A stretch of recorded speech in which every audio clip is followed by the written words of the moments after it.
সাম্প্রদায়িক বিশৃঙ্খলা এড়াতে মংলায় বিএনপির সম্প্রীতি সমাবেশ অনুষ্ঠিত হয়েছে।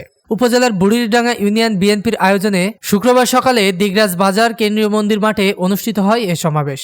সমাবেশে পঙ্কজ বিশ্বাসের সভাপতিত্বে প্রধান অতিথি হিসেবে উপস্থিত ছিলেন বাগেরহাট জেলা বিএনপির যুগ্ম আহ্বায়ক লায়ন ডক্টর শেখ ফরিদুল ইসলাম। আমাদের যারা নেতৃবৃন্দ আছেন তাদেরকে বলবো, আপনাদের ভিতরে অনেক ধরনের হীনমন্যতা আছে, অনেক ধরনের গ্রুপিং আছে, এগুলো থেকে বেরিয়ে আসুন।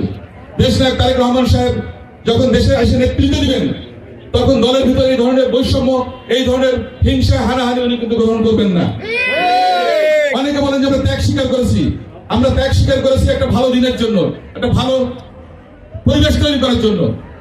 ত্যাগ স্বীকার করেছি নতুন করে আমরা হিংসা মারামারি করার জন্য নয়। ত্যাগ স্বীকার করেছি আমরা কিন্তু সেই আরেকজনের উপরে চড়া হওয়ার জন্য নয়।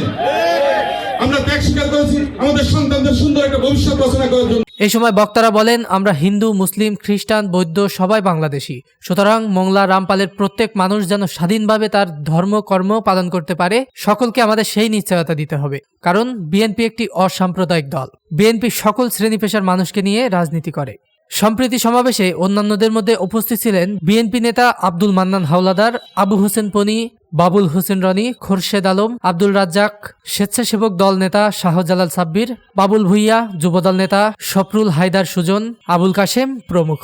ডেস্ক রিপোর্ট, দৈনিক রানা।